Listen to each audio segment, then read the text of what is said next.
everyone. So we are reading chapters 29, 30, and 31 today of Holes by Sachar. There was a change in the weather, for the worse. The air became unbearably humid. Stanley was drenched in sweat. Beads of moisture ran down the handle of his shovel. It was almost as if temperature had gotten so hot that the air itself was sweating. A loud boom of thunder echoed across the empty lake. A storm was way off to the west, beyond the mountains. Stanley could count more than 30 seconds between the flash of lightning and the clap of thunder. That was how far away the storm was. Sound travels a great distance across a barren wasteland. Usually, Stanley couldn't see the mountains at this time of day. The only time they were visible was just at sun-up, before the air became very hazy. Now, however, the sky was very dark off to the west, and every time the lightning flashed, the dark shape of the mountains would briefly appear. "Come on, rain!" shouted Armpit. "Blow this way! Maybe it'll rain so hard it will fill up the whole lake," said Squid. "We can go swimming." 40 days and 40 nights, said X-Ray. "Guess we better start building us an ark. Get 2 of each animal, right?" "Right," said Zigzag. 2 rattlesnakes, 2 scorpions, and 2 yellow-spotted lizards. The humidity, or maybe the electricity in the air, had made Zigzag's head even more wild-looking. His frizzy blonde hair had stuck almost straight out. The horizon lit up with a huge web of lightning. In that split second, Stanley saw an unusual rock formation on top of one of the mountain peaks. The peak looked to him exactly like a giant fist, with the thumb sticking straight up. Then it was gone, and Stanley wasn't sure whether he'd seen it or not. "I found refuge on God's thumb." That was what his great-grandfather had supposedly said after Kate Barlow had robbed him and left him stranded in the desert. No one ever knew what he meant by that. He was delirious when he said it. But how could he live for 3 weeks without food or water? Stanley had asked his father. "I don't know. I wasn't there," replied his father. "I wasn't born yet. My father wasn't born yet. My grandmother, your great-grandmother, was a nurse in the hospital where they treated him. He'd always talked about how she'd dab his forehead with a cool, wet cloth. He said that's why he fell in love with her. He thought she was an angel." "A real angel?" His father didn't know. "What about after he got better? Did he ever say what he meant by God's thumb or how he survived?" "No, he just blamed his no-good pig-stealing father." The storm moved off farther west, along with any hope of rain, but the image of the fist and thumb remained in Stanley's head, although instead of lightning flashing behind the thumb in Stanley's mind, the lightning was coming out of the thumb as if it were the thumb of God. Chapter 30. The next day was Zigzag's birthday, or so he said. Zigzag lay in his cot as everyone headed outside. "I get to sleep in because it's my birthday." Then a little while later he cut into the breakfast line just in front of Squid. Squid told him to go to the end of the line. "Hey, it's my birthday," Zigzag said, staying where he was. "It's not your birthday," said Magnet, who was standing behind Squid. "It is too," said Zigzag. "July 8th. Stanley was behind Magnet. He didn't know what day of the week it was, let alone the date. It could have been July 8th, but how would Zigzag know? He tried to figure out how long he'd been at Camp Green Lake, if indeed it was July 8th. "I came here on May 24th, he said aloud. "So that means I've been here 46 days, said Zero. Stanley was still trying to remember how many days there were in May and June. He looked at Zero, and he learned not to doubt him when it came to math. 46 days. It felt more like 1,000. He didn't dig a hole that first day, and he hadn't dug one yet today. That meant he dug 44 holes, if it really was July 8th. "Can I have an extra carton of juice?" Zigzag asked Mr. Sir. "It's my birthday." To everyone's surprise, Mr. Sir gave it to him. Stanley dug his shovel into the dirt. "Hole number 45. The 45th hole is the hardest," he said to himself. But that really wasn't true, and he knew it. He was a lot stronger than when he first arrived. His body had adjusted somewhat to the heat and harsh conditions.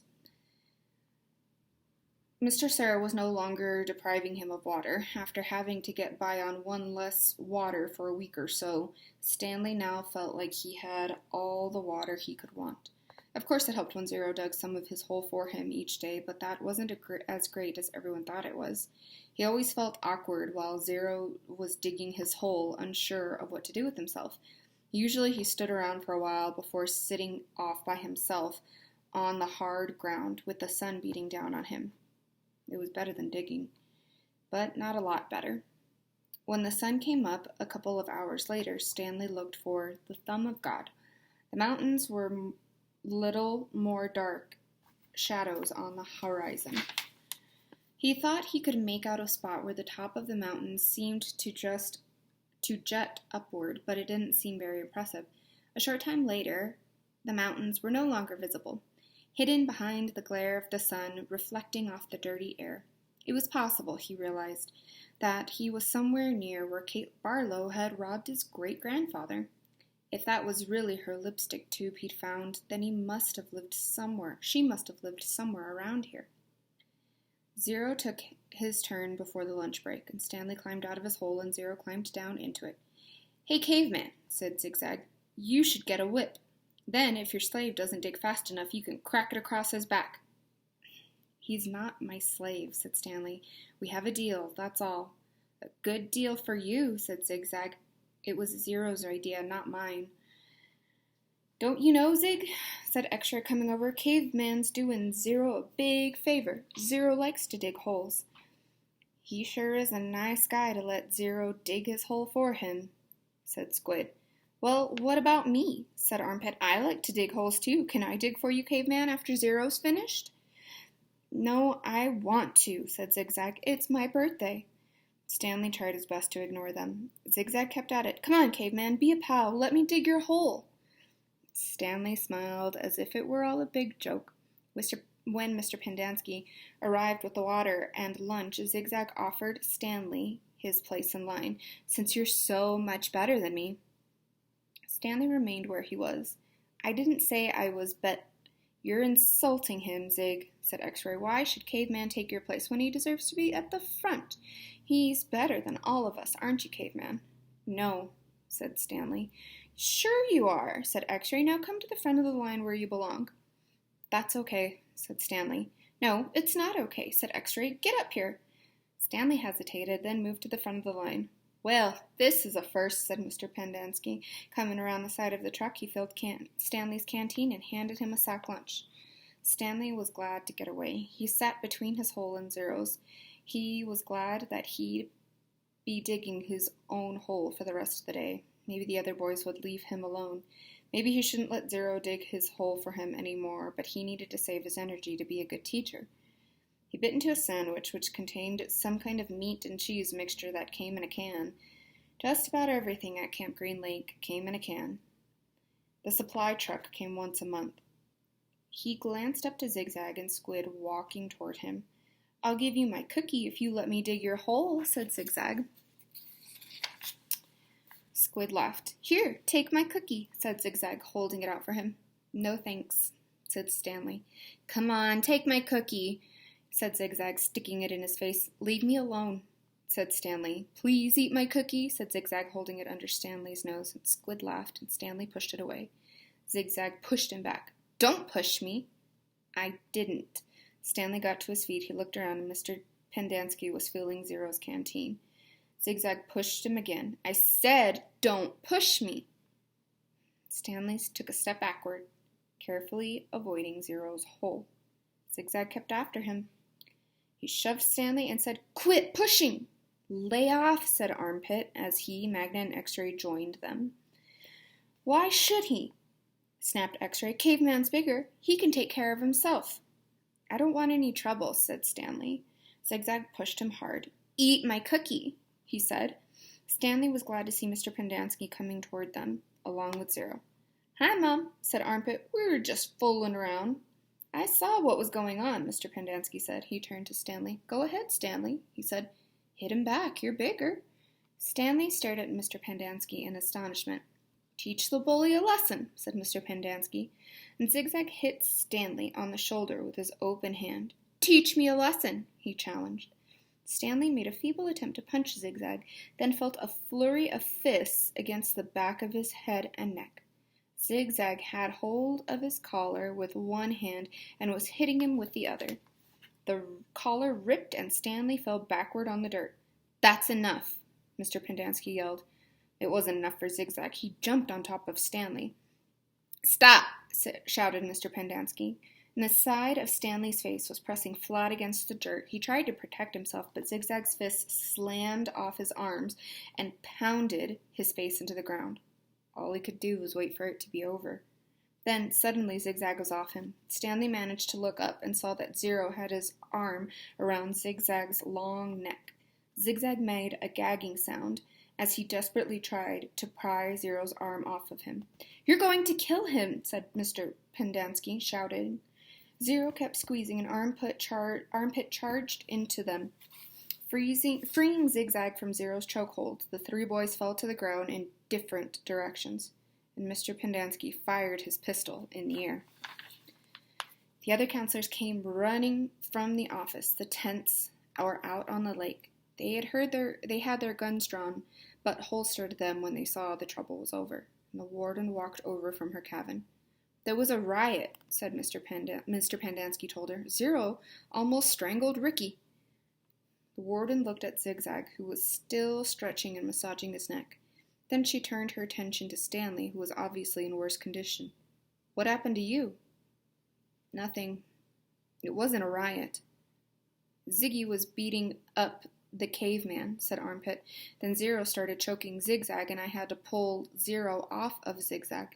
It was all over before Mom fired his gun." "They just got a little hot, that's all," said X-Ray. "You know how it is. In the sun all day, people get hot, right? But everything's cool now." "I see," the warden said. She turned to Zigzag. "What's the matter? Didn't you get a puppy for your birthday?" "Zig's just a little hot," said X-Ray. "Out in the sun all day. You know how it is. The blood starts to boil." "Is that what happened, Zigzag?" asked the warden. "Yeah," said Zigzag. "Like X-Ray said, working so hard in the hot sun while Caveman just sits around doing nothing, my blood boiled." "Excuse me?" said the warden. "Caveman digs his holes just like everyone else." Zigzag shrugged. "Sometimes." "Excuse me?" "Zero's been digging part of Caveman's hole every day." The warden looked from Squid to Stanley to Zero. "I'm teaching him how to read and write," said Stanley. "It's sort of a trade. The hole still gets dug, so what does it matter who digs it?" "Excuse me?" said the warden. "Isn't it important for him to learn to read?" Stanley asked. "Doesn't that build character more than digging holes?" "That's his character," said the warden. "What about your character?" Stanley raised and lowered one shoulder. The warden turned to Zero. "Well, Zero, what have you learned so far?" Zero said nothing. "Have you just been digging Caveman's hole for nothing?" the warden asked him. "He likes to dig holes," said Mr. Pendanski. "Tell me what you learned yesterday," said the warden. "Surely you can remember that." Zero said nothing, and Mr. Pendanski laughed. He picked up a shovel and said, "You might as well try to teach the shovel to read. It's got more brains than Zero." "The at sound," said Zero. "The at sound," repeated the warden. "Well, then tell me, what does C-A-T spell?" Zero glanced around uneasily. Stanley knew he knew the answer. Zero just didn't like answering questions. "Cat," Zero said, and Mr. Pendanski clapped his hands. "Bravo, bravo, the boy's a genius." "F-A-T?" asked the warden, and Zero thought a minute. Stanley hadn't taught him the F sound yet. "F," Zero whispered. "At. Fat. How about H-A-T?" Stanley hadn't taught him the H sound yet either. Zero concentrated hard, then said, "Chat." All the counselors laughed. "He's a genius, all right," said Mr. Pendanski. "He's so stupid he doesn't even know he's stupid." Stanley didn't know why Mr. Pendanski seemed to have it in for Zero. If Mr. Pendanski only thought about it, he'd realize it was very logical for Zero to think that the letter H made the ch sound. Okay, from now on, I don't want anyone digging anyone else's hole, said the warden, and no more reading lessons. I'm not digging another hole, said Zero. Good, said the warden. She turned to Stanley. You know why you're digging holes. Because it's good for you. It teaches you a lesson. If Zero digs your hole for you, then you're not learning your lesson, are you? I guess not, said Stanley, although he knew they weren't just to learn a lesson. She was looking for something that belonged to Kissin' Kate Barlow. Why can't I dig my own hole? But still teach Zero to read, he asked. What's wrong with that? I'll tell you what's wrong with that, the warden said. It leads to trouble. Zero almost killed Zigzag. It causes him stress, said Mr. Pendanski. I know you mean well, Stanley, but face it, Zero's too stupid to learn to read. That's what makes his blood boil, not the hot sun. I'm not digging another hole, said Zero. Mr. Pendanski handed him the shovel. Here, take it, Zero. It'll all you'll be ever be good for. Zero took the shovel. He swung it like a baseball bat. The metal blade smashed across Mr. Pendanski's face. His knees crumpled beneath him. He was unconscious before he hit the ground. The counselors all drew their guns. Zero held the shovel out in front of him as if he were going to try to bat away the bullets. I hate digging holes, he said. Then he slowly backed away. Don't shoot him, said the warden. He can't go anywhere. The last thing we need is an investigation. Zero kept backing up, out past the cluster of holes the boys had been digging, then farther and farther out onto the lake. He's going to have to come back for water, the warden said. Stanley noticed Zero's canteen lying on the ground near his hole. A couple of counselors helped Mr. Pendanski to his feet and into the truck. Stanley looked out toward Zero, but he had disappeared into the haze. The warden ordered the counselors to take turns guarding the shower room and the rec room all day and all night. They were not to let Zero drink any water. When he returned, he was to be brought directly to her. She examined her fingernails and said, It's almost time for me to paint my nails again. Before she left, she told the 6 remaining members of Group D that she still expected 7 holes. Chapter 31. Stanley angrily dug his shovel into the dirt. He was angry at everyone, Mr. Pendanski, the warden, Zigzag, X-Ray, and his no-good, dirty, rotten, pig-stealing great-great-grandfather.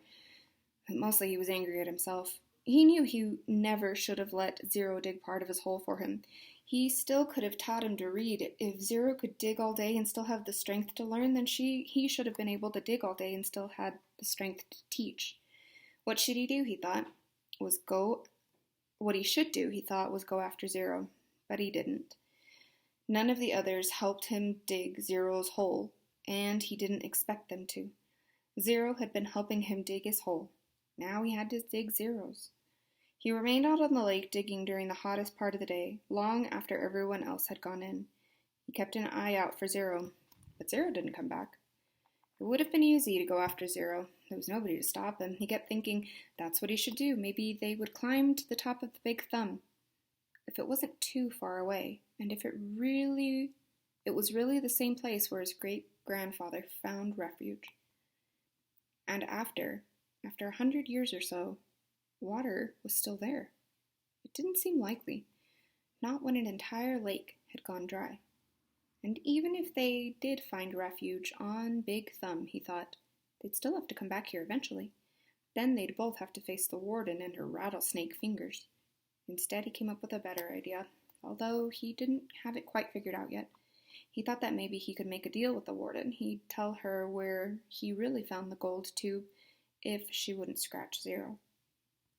He wasn't sure how he'd make this deal without getting himself in deeper trouble. She might just say, tell me where you found it or I'll scratch you too. Plus, it would mean X-Ray would get into trouble. She'd probably scratch him up as well. X-Ray would be out to get him for the next 16 months. He dug his shovel into the dirt. By the next morning, Zero still hadn't returned, and Stanley saw one of the counselors sitting guard by the water spigot outside the shower stall. Mr. Pendanski had 2 black eyes and a bandage over his nose. I always knew he was stupid, Stanley heard him say. Stanley was required to dig only 1 hole the next day. As he dug, he kept a constant watch out for Zero, but never saw him. Once again, he began to realize that it was already too late. His only hope was that Zero had found God's thumb on his own. It wasn't impossible. His great-grandfather had found it. For some reason, his great-grandfather had felt the urge to climb to the top of the mountain. Maybe Zero would feel the same urge. If it was the same mountain, if water was still there. He tried to convince himself it wasn't impossible. There had been a storm just a few days ago. Maybe Big Thumb was actually some kind of natural water tower that caught and stored rain. It wasn't impossible. He returned to his tent to find the warden, Mr. Sir, and Mr. Pendanski waiting for him. "Have you seen Zero?" the warden asked him. "No." "No sign of him at all?" "No." "Do you have any idea where he went?" "No." "You know you're not doing him any favors if you're lying," said Mr. Sir. "He can't survive out there for more than a day or two." "I don't know where he is." All three stared at Stanley as if they were trying to figure out if he was telling the truth. Mr. Pendanski's face was so swollen he could barely open his eyes. They were just slits. "You sure he has no family?" the warden asked Mr. Pendanski. "He's a ward of the state," Mr. Pendanski told her. "He was living on the streets when he was arrested." "Is there anyone who might ask questions? Some social worker who took an interest in him?" "He had nobody," said Mr. Pendanski. "He was nobody." The warden thought a moment. "Okay, I want you to destroy all of his records." Mr. Pendanski nodded. "He was never here," said the warden. Mr. Sir nodded. "Can you get into the state files from our computer?" she asked Mr. Pendanski. "I don't want anyone in the AG's office to know he was here." "I don't think I can erase him completely from all state files," said Mr. Pendanski. "Too many cross-references, but I can make it so that it would be very difficult for anyone to ever find a record of him. Like I said, though, no one will ever look. No one cares about Hector Zeroni." "Good," said the warden. Those are your 3 chapters for today. Be on the lookout for a quiz, and I hope you're still enjoying the book.